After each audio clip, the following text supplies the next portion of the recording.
Hello, welcome to the listening show. My name is Barbara Gorspungent Drat, and I am going to teach you today about quasars. Quasars are donuts in the sky of space where you can buy, they are full of time travel and their life chemical, which is sweet tea. then they are. I don't. Thank you for listening to lecture today. The end. Hi, buddy. There was so much there. But what was funny was the smallest thing was what made it funny for me. The Russian accent dropped to say, legit chemical. Legit, like you just dropped it for that one word for no reason.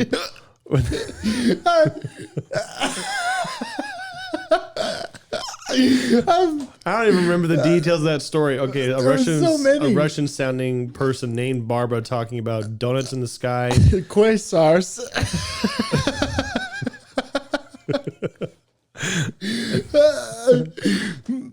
Yeah. Good job on that story. I was fully enraptured.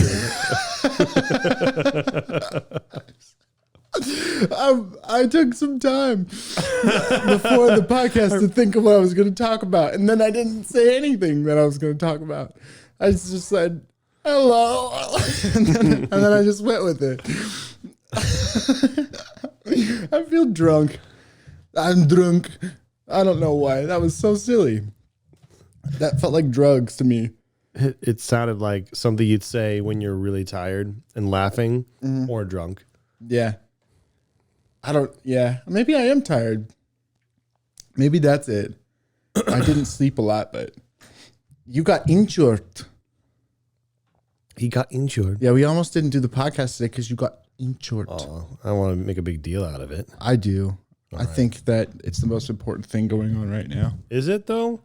That's means our lives are just uneventful, doesn't it? Well, I don't know. You're the one with the injured. So, yeah, I guess only you would know that. Oh, no, I just tweaked my back exercising. Mm-hmm.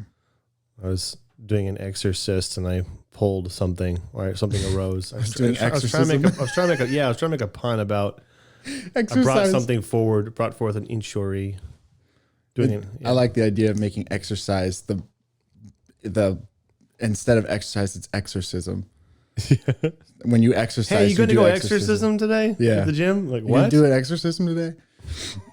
Yeah, and then go get some exorcism in. I was reliving our UPS days when you talked about your back injury. And I was just reminiscing on what was weird as a conversation came to mind that I had with one of my UPS coworkers. And it was when we were like new there or whatever, when I was new there. I think you started after me. I think so. But when I was new there, they were describing earregs, which are irregular sized packages. And they're heavy or weird shaped. And he basically said, now be careful because if you get injured, it's probably going to be because of an earreg. That's what he told me. And then I watched multiple of my coworkers get injured, and then I got injured, and then you got injured. And everybody who got injured, it was never because of an earreg. It was always because of some just regular, normal too task. Much normal work, I guess. Yeah. Just where I was throwing a bag just like I did all the time. They have like these canvas type bags that you put in small packages. And like a bunch of envelopes or just small stuff. I said lamps. Envelopes or envelopes or fragile things. But you would just take them and then you'd build a wall, and then it would be a secure wall so that you could throw things behind it, like the small packages. And so you'd just scan them and throw in these big packages. And that's how I injured mine. It was just throwing a package. It was like, ah. And did you feel or hear a crack? Or are you just using that as an emphatic sound? I'm using that to emphasize. I don't know if I heard a crack, but it was so jarring, painful that maybe noise occurred in my head too. It hurt very bad. Yeah, I feel like I would guess our injuries were similar. I would like to hear your story again in a little bit more detail about what it was like to get insured.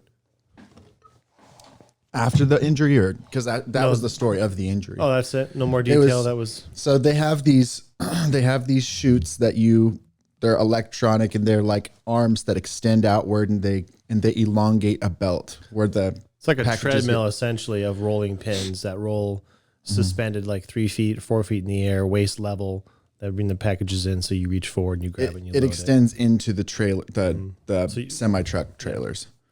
And then I brought it. It was almost a completely full trailer, and so I had backed it up like this, and then there was space at the top where we were going to fit the rest of the smalls, is what they call them, the bags.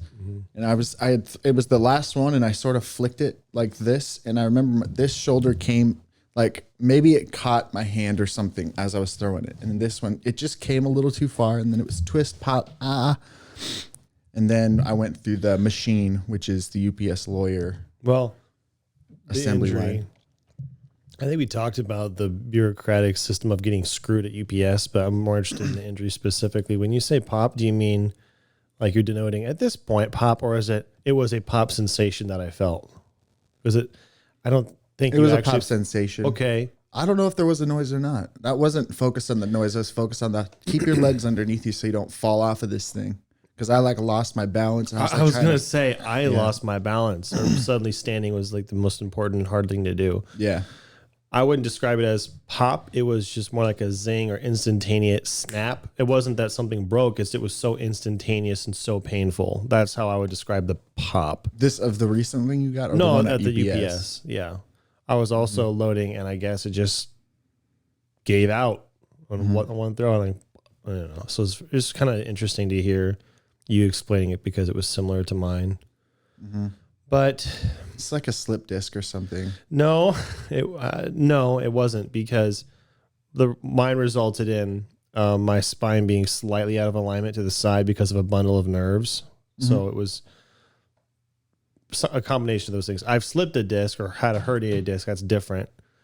Anyway, the injury as a result, or the after effects of it, I think that was a little bit different between us, to a degree. Certainly for myself, I still have it. Do you still have yours, or is it like completely gone, or 95% gone? 90% gone. Okay, that sounds about right for me. Like it will affect me every day. Every day. Oh, really? It's not like but it's not like it ruins my days. I work around it. Oh yeah, that's okay. Then that's how I describe mine too. Yeah, I just am more cautious about how I stand and it's lift there, things. and we kind of take it for granted, if that's the right word. We're so used to it. It doesn't. I can't say it ruins my day. It's just part of me. Yeah. Anyway, but yeah, so our injuries were similar that way, and then we both we actually had physical therapy, and then after the job we had chiropractors, right? Was our injury different in any way? I feel like, because I don't remember what it was like for you right when you got injured, because I couldn't work for like several days. Yeah. Well, I didn't work there anymore. Like immediately? I didn't have a job for like 4 months. Yeah, same. I didn't have a job for like 3 months, but when I got injured, I think I had a few days off, and then I had to go back and do light work for a month. Oh, I think that they were going to let me do light work, but I couldn't rotate. That was the other thing. And so they're just like, no, you're useless to us, and we're not going to give you severance either. Yep. Yeah, I think that month was like what do you call that? A platitude. It's like, we'll give you light work for a month, and then if you can't return to regular work, then we don't need you anymore. So like, well, I guess I hope it gets better in a month. And of course it didn't.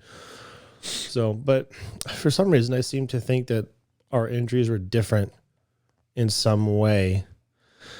So I think you said you think you started first. Maybe you did. Maybe I started first. Doesn't matter. But I think whatever the difference was between us, say 3 or 4 months. Does that sound right? Like maybe 2.5. Let's say 3, just to pick a number. I think if, say, you started first, I started 3 months later, you got injured at some point, and then I got injured almost the same amount of time later. We were there almost for the same period of time. With like a 5-month overlap, or however that works. I think that's what it was like. It was strangely similar, our experiences. And I told you, whatever you do, don't get injured before you got injured. Yeah. Because it sucked. And then that's right. That makes sense. That would explain why you worked there first, because you did get injured first. And I remember when I got injured, I was like, No room for pride.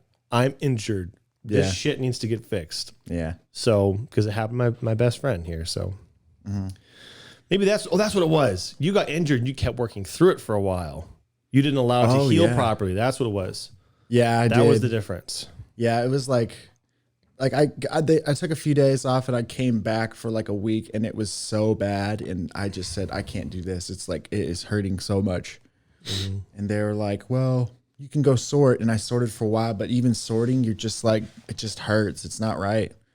Plus the other guys that wanted to do sorting or whatever. And I took one of their jobs and they were mad at me. And I was like, I just don't want to deal with it. Yep. Yeah.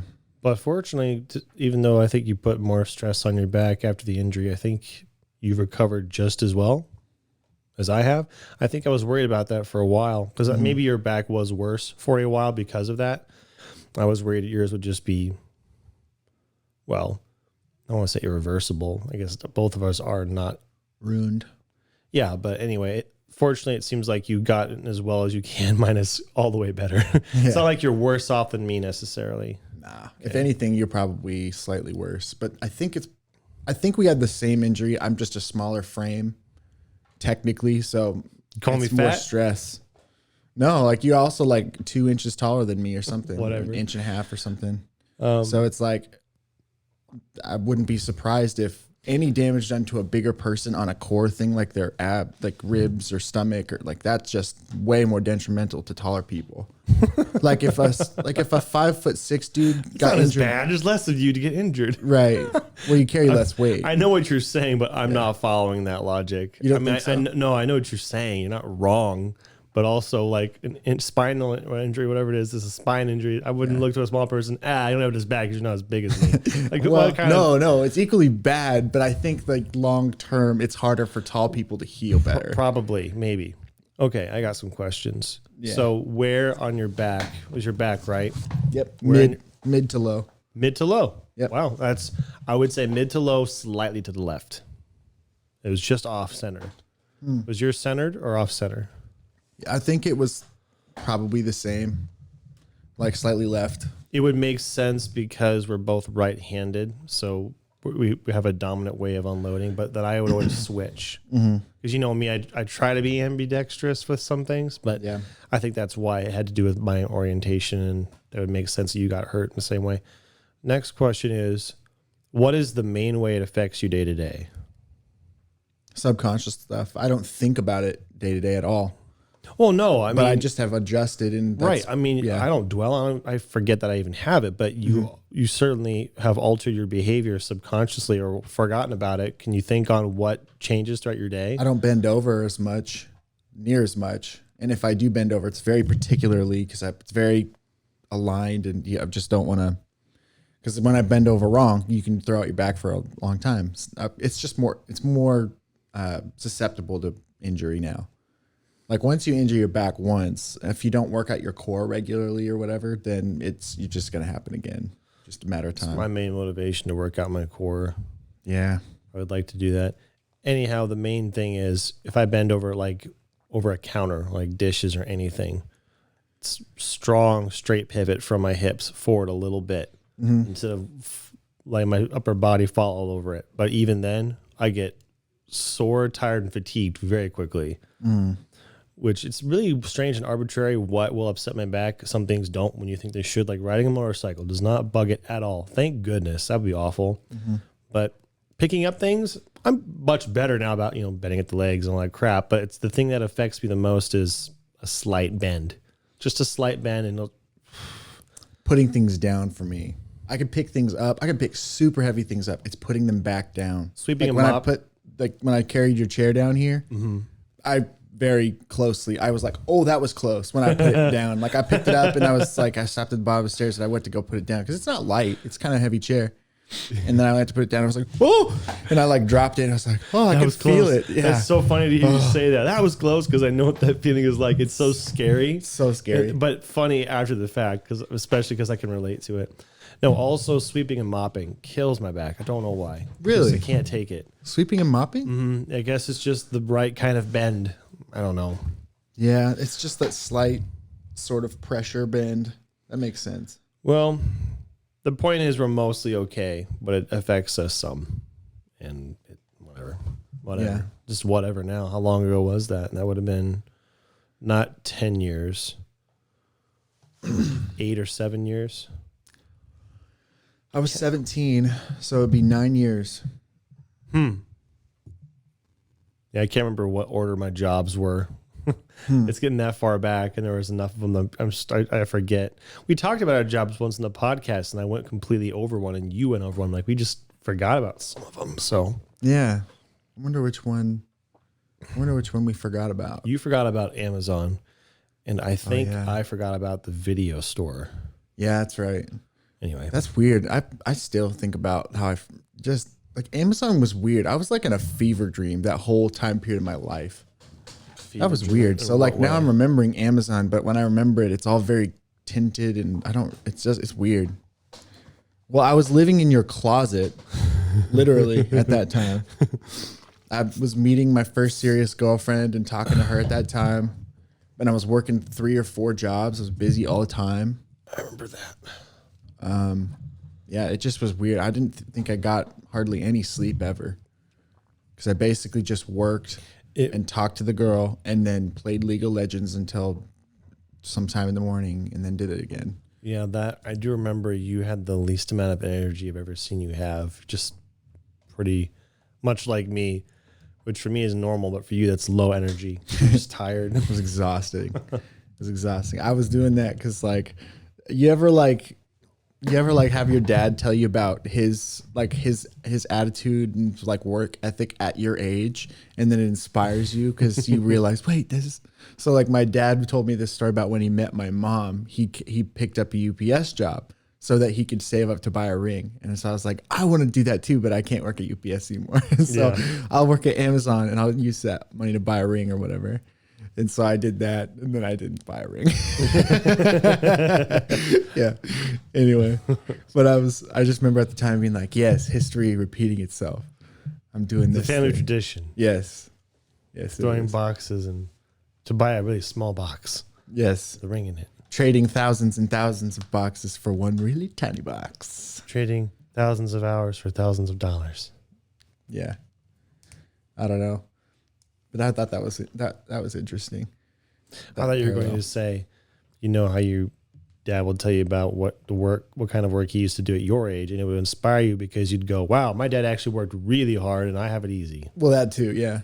Yeah. Well, he said he worked like 3 jobs at the time or whatever. And I was like, I don't think I want to work 3 jobs. And I was like, I'm going to try. I'm just going to do it. And I did. I did do it. I was teaching, I was working at Amazon, and I was working full time at a bank as a teller. All that's exhausting. It was tiring for sure.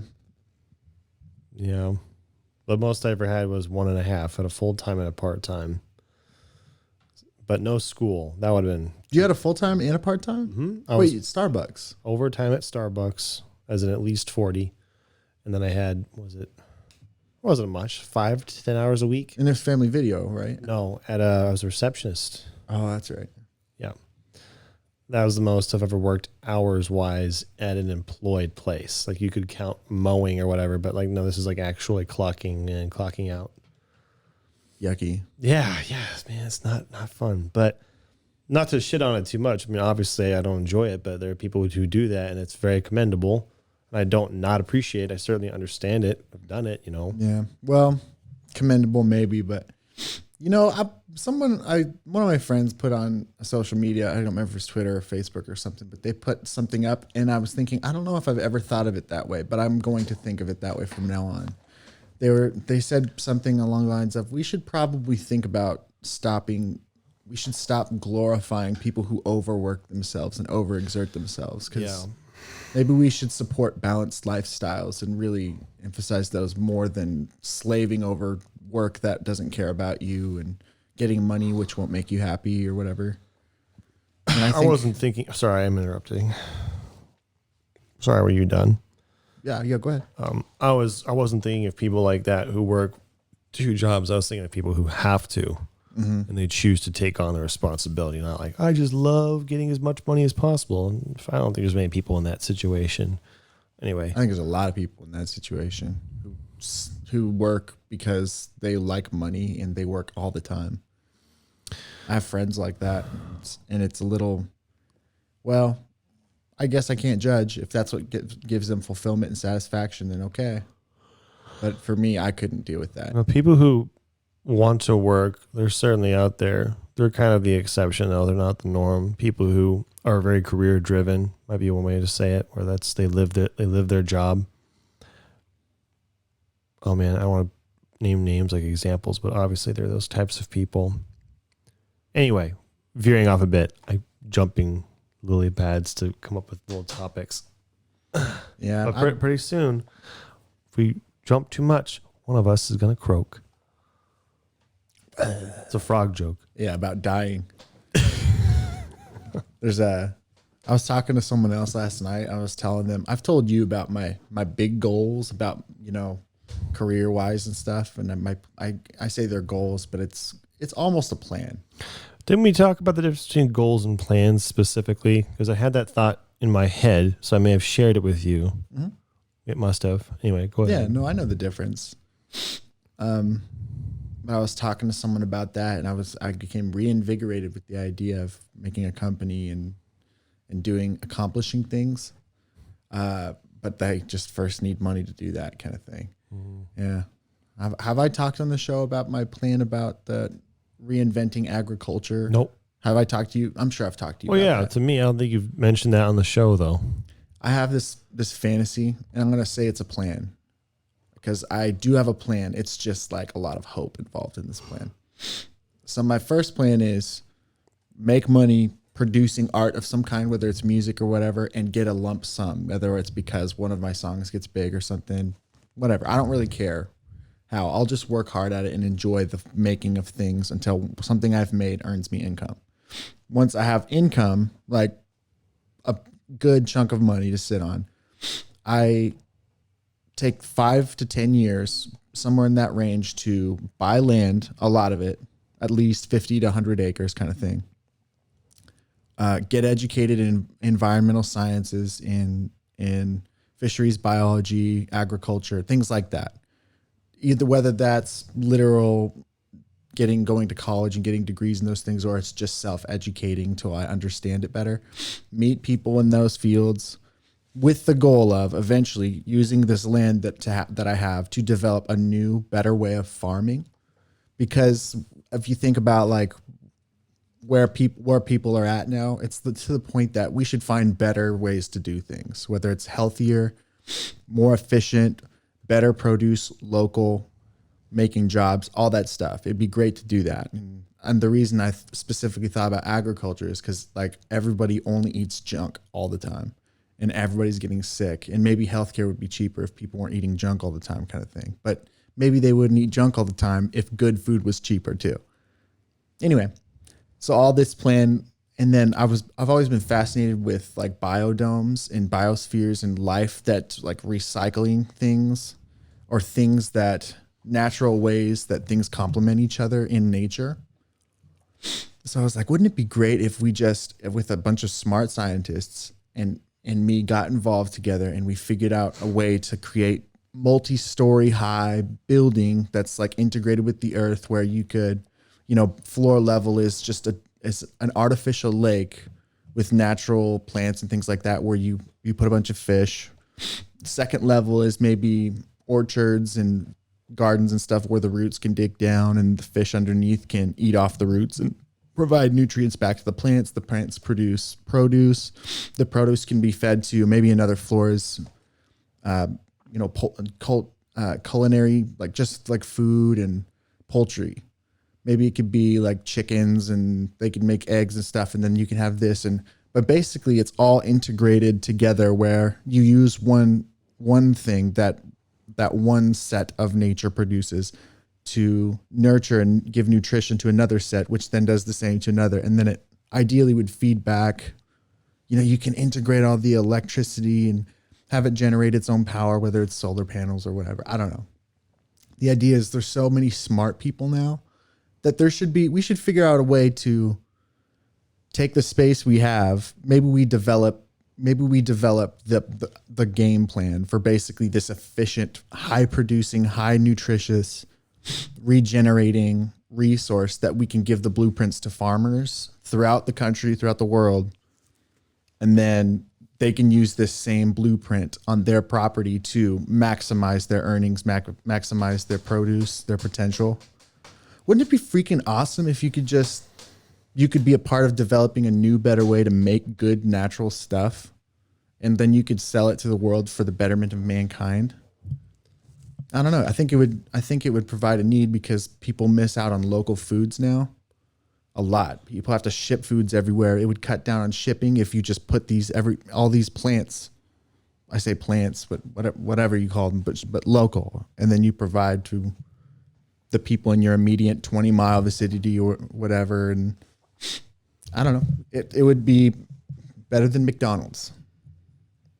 And there's those every 20 miles or whatever. So why not natural food every 20 miles? And it's not about me getting money, but it'd be cool if I came up with the idea too, because then you could be like that guy who's like humanitarian. He saved the farms, and now everybody doesn't have fat anymore. Yeah.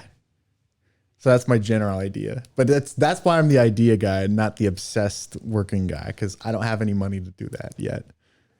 But I think it would be good, and I think that would be a good expenditure of time and resource. And I'd be willing to incur the risk, even if I couldn't ever figure out the most efficient way to do agriculture and create animals. And I don't know, even if I can't find the best way, I could maybe get it closer to that, which would be the ideal, at least more ideal. Do you agree or disagree or have any thoughts about it? Yeah.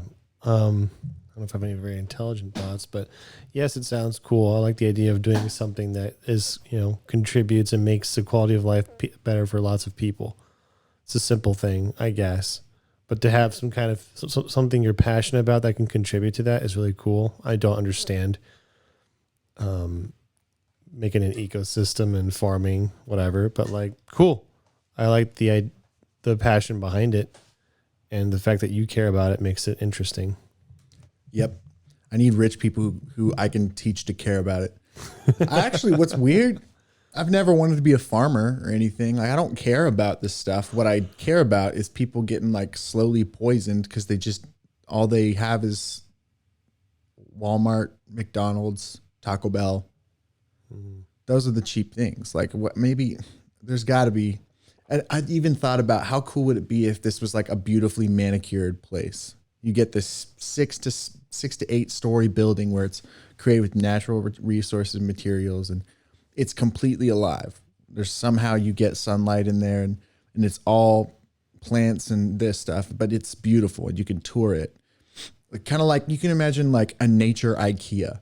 Yep. You walk through the store and you get to see how the produce gets to live, and it's all free range, because even if you have to eat chickens, it'd be nice if they didn't live their whole lives in cages, kind of thing. This is all maybe unnecessary, but it would be cool. We could do it slightly more ethically, kind of thing.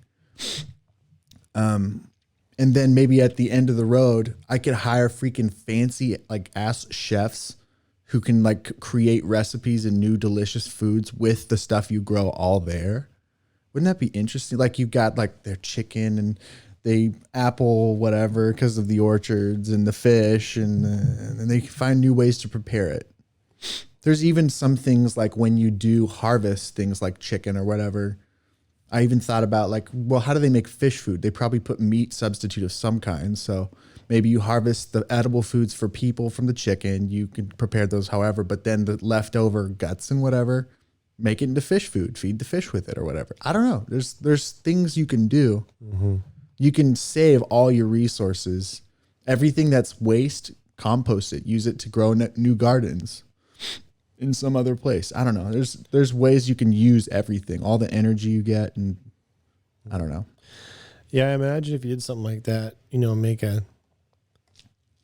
I had the words, a natural, efficient little ecosystem, whatever, self-sustaining might be the right word. Mm-hmm. That's exactly the right word. I imagine if you did something like that, you'd make whatever this is, a biome building, whatever it is. And then hopefully that's successful enough that there's enough demand to warrant another one of these domes or whatever, and then you just expand if you could. That would be awesome. Yeah. The idea is that I create the blueprint, and maybe I own the first one, and maybe I make enough to live on one for my whole life. But then because I came up with the idea, maybe I sell the blueprint, get a percentage of other farmers who own land. They have this new resource to develop more income for them that's self-sustaining, produces a high amount of healthy food. That would be franchising. Maybe that. Anyhow, yeah, that I don't want to cool. I don't want to own other people's stuff. I just like the idea that maybe if I have a good enough idea and I invest the time and money to make it right, then I give the equipment to other people who own the property so they can do it themselves at just a tiny little bit of I have money. a selfish reason that I like something like that. So this isn't a very good parallel, but something I would be interested in is a motorcycle cafe, which I'm sure I've told you about. But let's just use this cafe as an example. I'd like to build a building or whatever business and then employ people and have it completely populated and running on its own without my help, because it's its own thing. Now I can just leave, but I still technically own it. So there's this place that exists that I just walk into any day and go, you guys repaint the walls. This color sucks. And you might want to start looking for another job. Like, I could just be an asshole who walks into some place, whatever business it is, completely distance from people who work there wouldn't even know that I own the place because I'm so far removed. It's a power fantasy of mine to walk in some place and start bossing people around. I don't doubt that it is a fantasy. No, but that's the selfish part. The other half is, less selfishly like you. I like the idea of creating something that makes the quality of life for a lot of people better. So YouTube is kind of a way to do that. If you make something funny or entertaining, you make a lot of people happy for 5 minutes. Not a lot, but that's something. And I like that. Yeah. If I had a business that did something like that, or a series of businesses or buildings, cool. And the less selfish part is, if that existed because of me, I don't need to be getting credit for it or whatever. Like, I did that. It's out there. Cool. The world's a better place now because of something that I came up with. I like that idea too. So that's how I relate to your. You need to come up with a word for that idea. Concept. No, like a working title. In my mind, I always call it that's the biodome. I call it the biodome. That's what I call it too. Okay, it's a working title. It's not really. That's like a thing already, but it would basically be. A working title, like it'll be called something else one day. Self-sustaining economy. It's for faster than saying, that eco self-sustaining thing you want to do. Oh, you mean the biodome? It's like a working title in a script.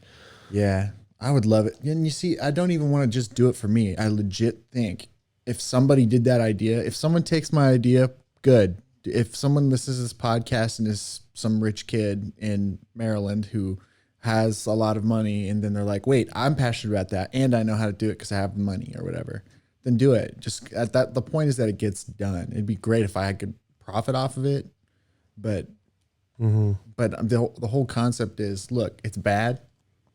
Food's bad, man. It's grody right now, so it could be better. And it sucks for farmers because there's not like a storm. It's insurance is crazy for farmers because like one bad occurrence just wrecks your whole year of annual income. So if there's an efficient, safe way to keep crops growing and stuff without losing your income, or without using chemicals to screw up your food for other people and their diet or whatever. I don't know. There's smart enough scientists out there that there should be some like perfect balance where they're like, if we introduce this precise amount of algae from the South European province, then we should be able to counteract the bacterial.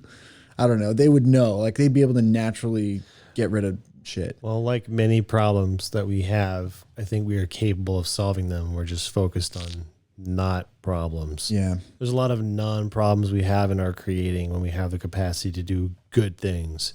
It's frustrating. And that's a more broad statement. You can fill in the gaps and you can imagine what I'm talking about. But, as an example, food is a problem we could be doing, something we could be doing way better at. But our sources are being misallocated. Is that a word? Yeah, maybe. I know what you're trying to say. Anyway. Allocated improportionately. Speaking of things, yeah. All right. Do you want to do a conversation jump? I have another topic. I'm wondering if you've heard about it. So you have a chore button? No, I don't. Damn. Are you following the Red Skull Jordan Peterson stuff? Red Skull Jordan Peterson. No idea what that is. All right. You ready for some stuff? Some stuff. Don't spoil nothing if it's something I should be watching. No, it's not something you should be watching. Oh. So there's a new writer who was brought into the Marvel comic team to write Captain America. They were doing Black Panther. And this writer is known for being woke. Okay. So they're all very... I think I already have a guess about where these pieces are going, but I'll obviously let you go. So their most recent Captain America cartoon, which it's a little weird. Somebody brought up the point. It's a little weird to have a person who hates America writing Captain America cartoons, because this person is all like, well, there's a lot America's of that, evil and racist and all that stuff. And so wait, maybe you should at least like America to write Captain America now. Anyway, I won't go into the writer anymore because I don't even know his name. But the most recent Captain America cartoon with Red Skull. You mean comic, right? Okay. Comic book. Okay. Comic. Has several slides of the Red Skull indoctrinating young boys online. And it says 10 rules for life, order and chaos, and like all these other things. And it's all like him online, and he's recruiting people, and it shows Captain America being like, he's telling these boys that they have meaning beyond themselves, and that's how he gets them blind, and that's how he gets them to follow his whim. And they're all searching for something and whatever, and he provides it for them, but that's how they get an army or whatever. Like, it's this weird stuff. It's all very clearly aimed at one Jordan Peterson, who wrote 12 Rules for Life, An Antidote to Chaos, and Beyond Order. Like, those are the title of his books, 12 Rules for Life. And it was like 10 Rules for Life, Order and Chaos. Like, and then it was all talking about like how it's indoctrinating boys and teaching them to be powerful. And it's not good for boys to be powerful. It's good for them to, I don't know. It was just a lot of garbage. And I read the slides, and I came away thinking, this person is evil, is what I thought. I wish I would have known word for word what it said, but the idea I conveyed to you. And Jordan Peterson responded, of course, yesterday. Oh boy, I hope it was funny. It was cute. What was it? He was basically like, it was so absurd that you almost just have to just sort of treat it as something that you don't take too seriously. Because I think if you respond to things that are outrageous with outrage, that's what it's going for. So to give it less power, you have to treat it, you treat it like it's a joke almost, because it's so absurd that it should be. Yeah. And so he had a good attitude, but you could tell it bothered him. He's like, I've already been equated to Nazis, but now I guess I'm a super Nazi with superpowers, like the worst Nazi of them all, and like a fantasy super Nazi, I guess is what I am now. And I was like, yeah, you are, buddy. He's not. It was sweet. It was like, that's a good response, good attitude, because man, you told me that my jaw was dropped. Like I was really like, really? I was like, I was half shocked, half entertained. Like, that's in Marvel comic books, dude. There's trying to indoctrinate these boys, man. It seems so evil. It bothered me, but to have him remind me, it's not noble to be outraged. He didn't say it that way. That's the way I received it. And I was reminded, that's true. That's something I believe. It's not noble to be outraged, even if something is outrageous. It's more noble to be above that kind of thing. I don't know. That's a story. Isn't it, though? Captain America. The Captain America. We wouldn't want strong, independent boys who... Yeah, we wouldn't want that. How's your back? It's not good, doctor. I think it's a little bit better. I have a lidocaine patch. Drugs. Lidocaine? Yes. Patch? Yeah. It put lidocaine directly where it happens? I don't know how the patch works. It says lidocaine. Maybe it's a lie. Nicotine. A lot of lying on packaging. Wow. Yeah, I will say I have no desire to smoke, so maybe it is. I don't smoke, but just in case. I still don't want Slaps to. a patch on. That would mess you up. That would mess you up. If you've never smoked a day of your life and you put a nicotine patch on, you'd be freaking wired. Oh man. Oh, that reminds me of I smoked cigarettes for a very, very brief period of time when I worked at UPS, because it's like that's the only kind of break you got is if you got to go on a smoke break. Like you got one break in the like midway point of the shift. It was 15 minutes.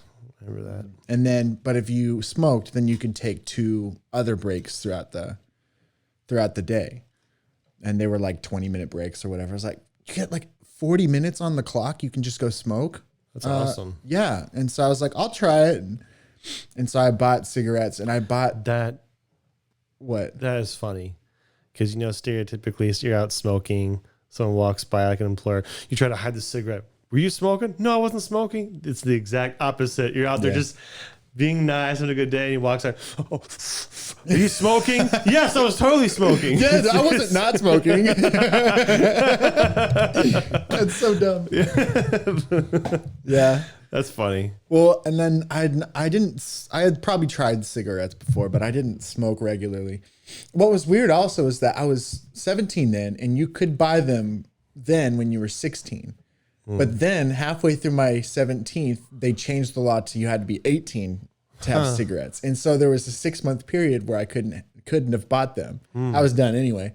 But then again, what happened is I was 19 and then they changed it to 21. So I could, and then I couldn't for 6 months. Twice. Yeah. And then I could again for a year. And then I couldn't again for 2 years for smoking. Isn't that weird? How weird. legality works? Yeah. It's so weird that they say you can smoke.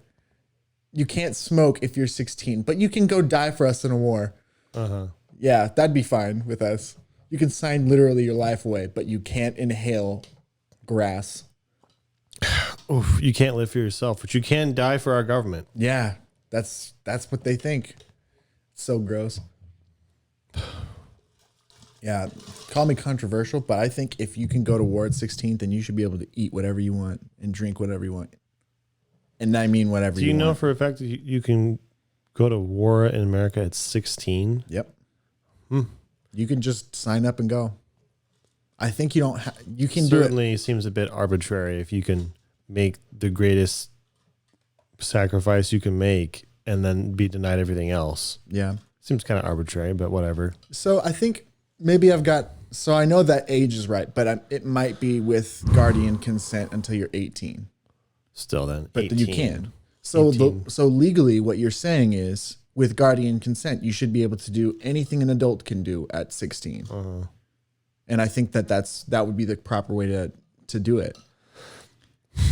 Maybe you have I like the way they do alcohol. They basically say you're free to have however much you want. Just don't behave like a butthole about it. You're going to get in trouble if you drive while you're on it. So do it at your house or do it when you don't have to drive or endanger other people. And that's fine. You should do that with everything, right? All Have the fun drugs. with your guns, but if you start being an asshole with it and killing people, you're not allowed to do. You're not allowed to shoot and drive either. Yeah, you're not allowed to shoot and drive. You're not allowed to do meth and drive either. But maybe people should be allowed to if they're at home. I don't know. I'm starting to lean that way.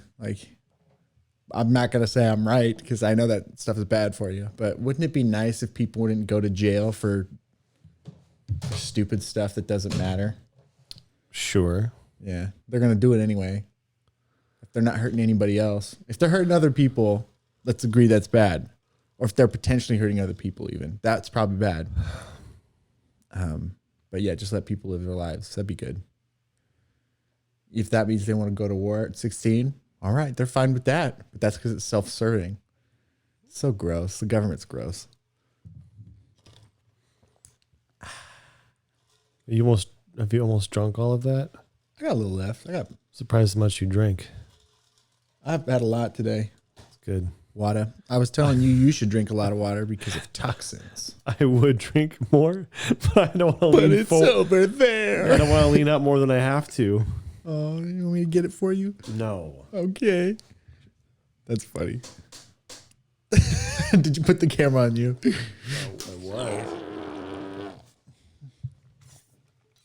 I was. What I'm really excited to do is to listen to this back and listen to that intro again.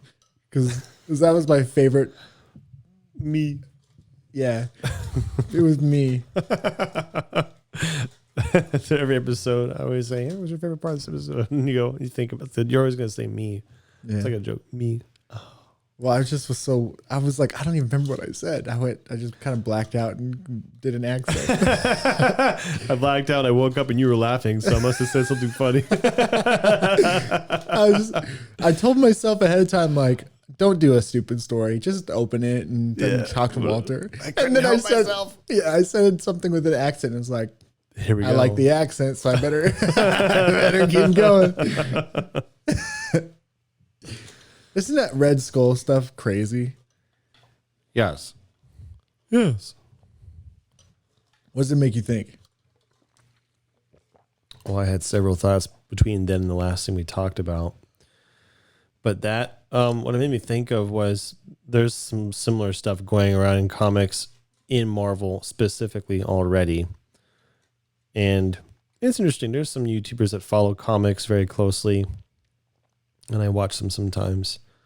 So they have an inside perspective. Some of them, specifically one of them who ran a comic shop for however many years and doesn't anymore. So people who are not just opinionated, but knowledgeable. So it's kind of interesting to get some information that way. Anyhow, yeah, hearing that was, like I said, half shocking.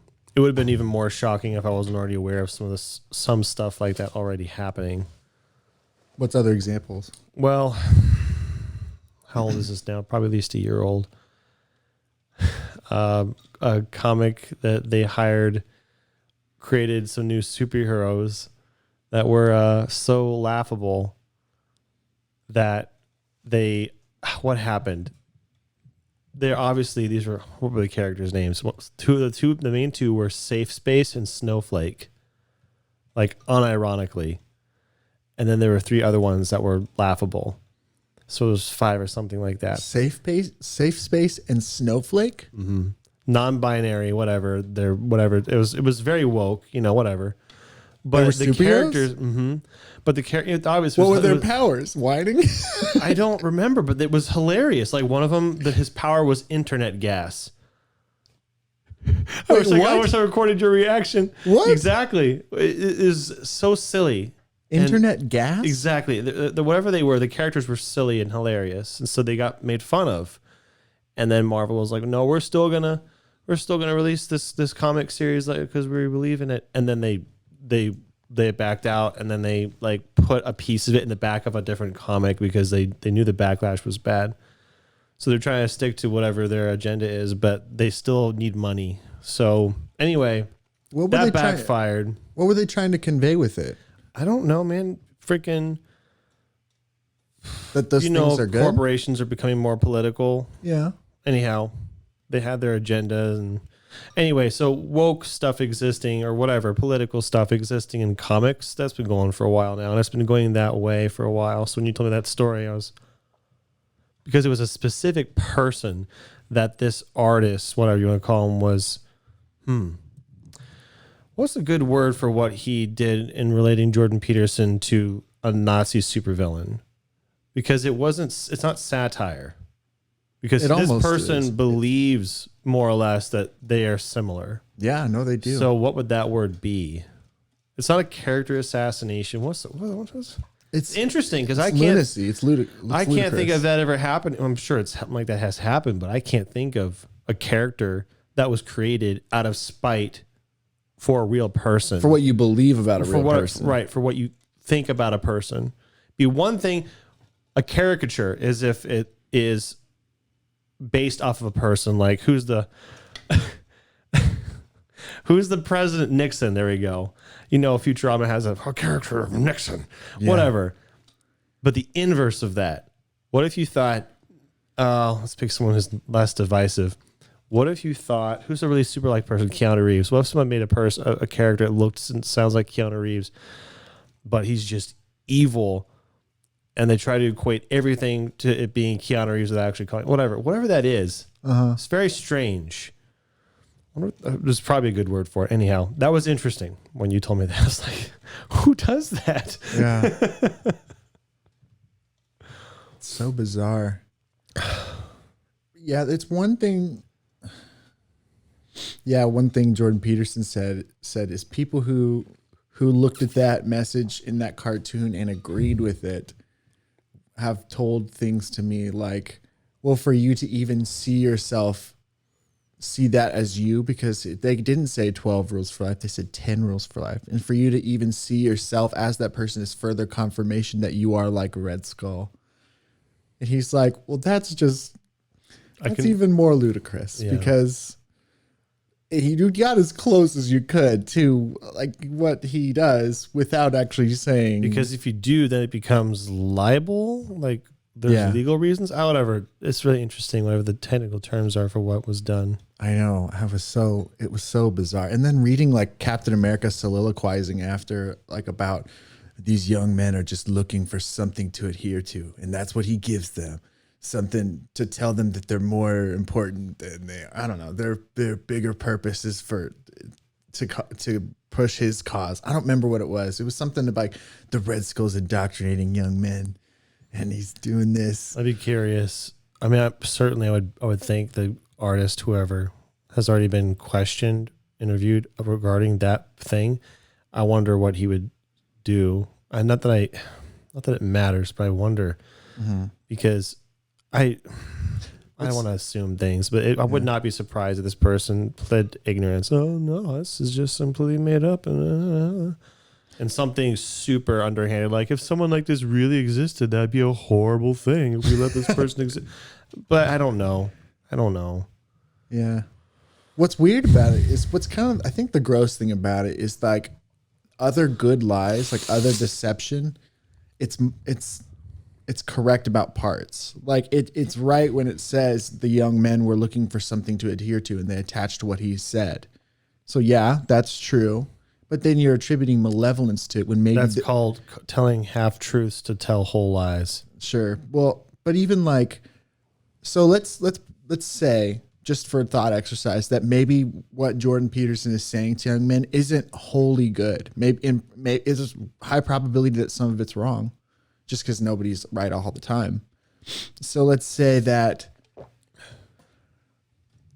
well, what one person is saying is these men needed something to latch onto. What he's saying they're latching onto. That's true for both parties. But on one end, you're saying, and that's wholly bad because he's selling them lies. And on the other hand, you could be more honest and say, and we don't know exactly the utility of these things, but there should be some because enough boys are latching onto it. There might be nuggets of truth there or something. You know, you shouldn't. They're throwing out the baby with the bathwater, and they're trying to indoctrinate people with comic books. That logic also doesn't hold up if you take it for a double standard test. So this man is saying something that people are latching onto. Same can be said for your agenda. Yeah. So which one is it? You know, it's but they wouldn't see it that way because they're on the side of truth. Of course not. But you know, that's what's so bizarre is that both sides are convinced that they're on the side of truth. I wonder. You know what? I don't know about that. I think I hate using sides. I don't think that side would. They would say they care about it. They wouldn't say they're on the side of truth. What they would self-proclaim is they're on the side of justice. I think that would be their word. When you say truth. They, you mean the woke? Sure. Right. I don't think the truth is the first thing that's in their vernacular. It's more about justice. Seems more synonymous with their virtuous their main virtue. Sure, but truth hardly just seems like the first thing they would. I'm not saying because they don't think that they're true. It's just that's not their motivation. I don't think their deeper motivation. They think that what they're doing is going to make the world better by enacting and changing and enforcing and making justice. I think, as opposed to the other side, which is this is the way things are. This is the way that I see things are. You know, I don't know. I wouldn't say both sides, whatever. I was probably digging too deeply. Obviously, both sides, everybody thinks that they're right. That's why people believe what they believe, because they think it's right. Well, I certainly wouldn't. I would agree with you, and I wouldn't say that their primary goal is to be truthful. That's certainly not the case. But they would have to assume they're right, or they're on the side of truth too. Then take the step further and say, and I need to force my opinion on you, because you wouldn't force your opinion on me if you knew you were wrong. Mm-hmm. You'd do it if you knew you were right, or you thought you were right. Well, again, I'm digging too deep. Unless you're being malevolent. Exactly. You can know that what you're doing is not good and choose that for others all the time. Mm-hmm. In order to hurt them. But I don't. There's a point when like this person does this thing. There's a point you look at and you're like, that's either ignorance to a degree that I can't hardly fathom, or it's malevolence, or it's minor malevolence. Because it's not malevolence to the point they'd go to a person's door and shoot them in the face. It's just malevolence that we dislike everything about you, but we can't say that because enough people like you. So we're going to feed into people's psyche that you're bad, kind of thing. That seems malevolent too. It's like an intellectual malevolence. I have a slight jump. It's like a strange branch. I asked myself, when was the last time I was malevolent? Because we're all capable of it, and I'm certain we all do it at some point. And the first thing that came to my mind was burning ants with a magnifying glass, making something suffer for the point of it suffering, and that's my enjoyment. I think that's fairly malevolent. Yeah. And I remember it's weird to think about it that way, because at some point, like stepping on a spider, going out of my way to step on something, another example. At some point it occurred to me, well, a few things, some much more, what's the word? Not dumb. So one was like Gandalf, I'll paraphrase. It's paraphrase. It's easy to take life. Sometimes you need, whatever. So there's that, but then there is also the realization that who am I to judge or do that? It's better to let live, whatever. Again, not very well worded. But anyhow, at some point that changed where I was like, I'm not going to go out of my way to hurt something. I wish I could put some nice words behind it. Anyway, down that branch, I was just thinking, well, certainly I'm capable of malevolence. When was the last time? And that was the first thing to pop in my head. I don't know that it was the last time, but just the one thing I can remember. I don't want to put you on the spot, but yeah, I thought that was worth some self-reflection. It is. And I have been malevolent, and I remember when I was. I don't think I'm going to say it. Oh, no. I'm not pressuring you to say it. I was just sharing what I was thinking. I've been malevolent probably multiple times. One time I can talk about is there were times when I was upset at my parents or something, and we'd get into fights, and I would intentionally, like, I'm out to hurt you at this point, and I would say things to try to do that. And there was no utility for it. I had just lost because my parents, in the argument, they win because they're parents, and you just have to do what they say. And so in my mind, it was, well, I may have lost, but I'm not leaving you without. Like if I'm going down, I'm taking you with me. Yeah. Yeah. So I'm sure I've said some terrible things to my mom, terrible things to my dad, but not for a long time. Man, those hurt me too, though. Those things I said to my parents hurt me too, and I wish I wouldn't have done it. Sure. And they know that, and I think that's why it was easy for them to just be like, he didn't mean it. I forgive him, kind of thing. That, and they like you. Yeah, they do. That was probably more than a decade ago now. Yeah, that was like 2 days ago. I was burning ants. That was the last time I was in love with. The ants are like, no, obviously it's been a long time. I was thinking malevolent to people, because malevolence to animals is. I don't think I've ever. Certainly, burning ants is less egregious than physically harming other people, but it was just the example. Harming. It was just the example that came to mind. I'm not saying that's as bad as I've gotten. Certainly, I'm sure I've done worse things, but anyway, back onto the tree. My mom talking about. Oh, sorry, it's okay. I was thinking something earlier and I forgot to say it. You said something about it's more impressive to You said something and it reminded more me. Difficult. More difficult too. What did you say? Wow, this is exhausting. This is difficult. I don't know why. Sorry. It's more difficult to. I'll tell you what my mom said. Go ahead. What you said reminded me. One time I was like 4 and I was like, Mom, watch this. I can break a pencil. And I went, she's like, wow, you're so strong. Can you put it back together? And I was like, no. And she's like, if you were really strong, you could put it together. And then I was like, and it hit me. She didn't have to say it, but what I realized is the lesson she was teaching me there is us real man is strong enough to build things and not break things, kind of thing. And that stuck with me. Yeah. But it's so fun to break things. Like I get, but mom, watch this. Yeah. I don't remember. Yeah. Maybe I was older. Maybe it was like That's 7. a far better thing to know than I figured as a kid. Like, I was like, man, it's so easy. Like, it's so hard to clean your room, but making it messy is like, no, it's so easy. Why is that? And it bugged me. Like, why isn't it the same? Yeah. But that's a more, what's the word? Succinct? Yeah. Well, it's like a microcosm of the universe. It's like the natural order is disorder. So it's so hard to get things ordered. And it's super easy to let it go out of order. Literally, you don't have to do anything and it'll get out of order. Yeah. That's why you have to maintain the cleanliness of structures and stuff, because the natural order is disorder. It's no wonder people say the country's going downhill. It's like, yeah, you're not maintaining the structure. You're just letting it deteriorate along with everything else. It's no wonder it's going to break down soon or whenever it's going to break down, because it's just that's how the natural order of the universe is. That was another thing. It's the whole cleaning your room. Why is it so hard to clean your room, but it's so easy to get it dirty? And then I realized, oh man, that means I have to do something about the culture.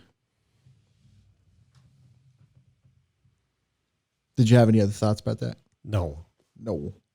That was an interesting observation that I also had at some point. And that's why I was like, I want to say this. Sorry if I interrupted. No, I was just trying to jump back to the tree, which was, I think jumping back a little bit too far, was both sides think they're right. Just trying to jump back in our conversation because I took a branch about my most recent malevolence. So before that was about how both sides think they're right. And then, I don't know. I was talking about archetypical stories to my mom the other day. It was like last week sometime. We were talking about Jordan Peterson because she had brought up, you know Jordan Peterson? I was like, yeah, I do. And she's like, my cousin, something, Jordan Peterson. And I thought he was the guy you were talking about. And I was like, yeah, what are you thinking? And she was like, well, such and such. And it was like, I should probably listen to more of him. And I said, well, you should listen to his lectures about like Disney, because those are fun and interesting. And he talks about them psychologically and, you know, archetypically, and they're really interesting narrative structures and whatever. And she was like, oh, I'll have to look into that. And she was like, which one should I start with? And I was like, well, everybody likes this Pinocchio breakdown because it's good. And she's like, are there any bad ones? And I was like, well, he doesn't like Frozen. And after I listened to him talk about it, I realized, oh, I don't like it either. Because, you know, I borrow people's affection for things easily. But I was like, when he explained why it's bad, I was like, oh yeah, it is bad. I don't like it. And then she was like, oh, I didn't think you'd say that. I thought you'd say Beauty and the Beast. I was like, Beauty and the Beast, that's a great story. Like, I mean, archetypically and psychologically, you could think about like, that's like the story of like men and women getting married, basically, because men are monsters and women tame them. They meet together and it's kind of a miracle because men are just monstrous or whatever. And she's like, that's not what I've heard from other people. And I was like, well, what have you heard from other people? And she's like, well, I heard that Beauty and the Beast was created to indoctrinate women into marrying monsters because the monsters somehow would deserved it. And women, even though they got treated poorly, then eventually they'd be good to them. And I was like, acknowledging the possibility of that being true, why would you want to look at the world like that? I don't know.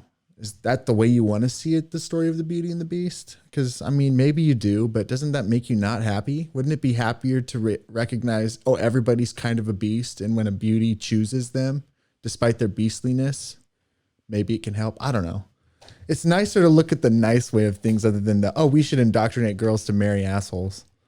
Because maybe that was the goal. I don't know. Maybe that was what this dude who wrote that story a long time ago was thinking. I think that women should just pick men even if they're terrible to them. Man. I don't know. It sucks though. So I wouldn't. Your interpretation was closer to what I thought was closer to what I interpreted it, and then the one that your mom's talking about seems way more shallow. Yeah. I was like, let's go even shallower. The writer was encouraging bestiality. That's what he was going for. And again, I'm not even saying that I'm right. I don't know. I don't know the intent, and maybe that is part of the problem with it. Maybe it's not a perfect story. I don't know who told her that information. I'm just gabbing. I have some ideas of who would have said that, but it doesn't matter. I don't disregard that as a potential what the story's about. But I personally don't want to look at it like that. I think that ruins it a little bit for me. I think you can derive a deeper, better meaning of that story, at least archetypically. I'd be curious to see Jordan Peterson, dissect that observation. Yeah, but maybe what he would say would be kind of, I'm guessing he hasn't spoken about it. I take it back. If he hasn't spoken about it, I would guess it's because he doesn't find it interesting personally. And if that's the case, I'm guessing it's not that remarkable. You probably already deduced it. Mm-hmm. Yeah, I would be open to asking him about that though, because he likes exploring things like that, and maybe he hasn't heard that particular criticism of that story. I don't know that. I don't know that it's wrong, but I would be curious to see what someone educated like him thinks about that critique of it. There's some merit to it if people have it. Maybe. I don't know. If I ever get in a Q&A with him, let's promise this. If either of us ever go to a show or something, he gets healthy enough to do shows, we get to do a Q&A, I'll ask him that. Oh, do you mean as an audience member or sure, like host on this show? Oh, yeah, sure. If we get him on the listening show, heck yeah, I'd ask him. I have a list of questions. I don't expect to be able to ask them all because I'll just let him speak as long as he wants to and probably go on for about one topic forever. Yeah. No, if I do a Q&A, I would think really hard about having a good question ready just in case I get asked. If you want your Beauty and Beast question to be it, that's fine. I would try to think about a very simple question that I don't think he's asked before. Oh, well, good luck. Because yeah, I know. All the good questions they've probably been asked already, you know? I think you got to get more specific at this point. Well, I'm not saying your question's bad. It's just like I want to come up with my own question. Basically, my question would be, what do you think about the critique of the story of Beauty and the Beast, that it was created as a dogmatic teaching of young women to accept beastful men blindly because that's what it was trying to indoctrinate them to do? It's fun to hear him go off on that. Just think on that. And I'm not, yeah. I don't know. I'd have to find a concise way to ask it because I want to convey, I think it's a story that means this, what I said earlier. This critique of it says it's about this and that it's only this. And and maybe it's maybe it's both. I don't know. I hope not. Why would you want to look at the world like that? That it's all malevolent and it's all trying to teach young women that bad things. I don't know. I can think of one reason why you might want to look at the world that way. Because if you're the victim, then you're not responsible. Yeah. It's easier, simpler. Or it's adopting responsibility of things that don't matter as much. Maybe if you're a victim, you adopt smaller responsibility. I think there's two kinds of people. People who go, well, something's wrong in my life. It's my fault. It's up to me to fix it. I have something's wrong in my life. It's somebody else's fault. And I hate them. And there's nothing I can do about it. Yeah. One of those two. Well, the reality is it's both. But you can't worry about the other half. You can only worry about the self half. Isn't that interesting? Do you think that's true? I did understand what you said. I said, well, the reality is that both of those things are true. Is that you're hurting because of yourself and you're hurting because of... Of course you're oppressed. You're oppressed in so many ways. Yeah. Everybody is. Yeah. I understand what you're saying. But it's no utility to you to focus on the ways that you're oppressed. It's more utility to you to focus on yourself because you can actually control whatever. That was what I was saying. It's like, why would you want to look at this world this way when you could just focus really locally, improve a little bit, then it'll be that much better for you. You don't have to worry about how much bad everything else is. I don't know. How's your back? Are you fading? It's exhausting. Sorry. Yeah, don't be sorry. We can wrap this up pretty quick if you want to. I guess it's been over an hour. Yeah, that was actually what I was going to do with the intros. I was going to say, well, Walter's not feeling great. We might keep it shorter. But instead I said, I don't remember what I said. My name is Barbara. Barbara? I think it was Barbara. I'm excited to listen. It was dumb. What was this episode going to be called? My Back, and it's titled My Back, referring to both of our backs. My back. We talked about jobs, and we talked about some ethical dilemma. Yeah, we talked about like job goals. How about some stupid pretentious title like Our Backs and What They Carry? I like it. We're gonna go with it because that sounds like a weird like 30-something-year-old mom of two blog online. See, that's what I mean by pretentious. That's so mean. I hope we have 30-something moms with two kids listening. We have a blog. If you guys write about us on a blog, make us the good guys. Oh gosh. Oh, it hurts to laugh. I'm sorry. No, I it's bet okay. it does. It's hilarious, but I'm like, all right. I'm gonna say goodbye to everybody in a robot voice. All right.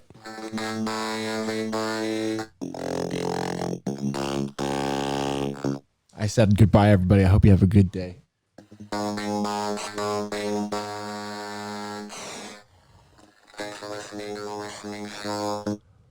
you want to say anything? I can't reach the microphone, so there's no point. Okay. Bye. Bye.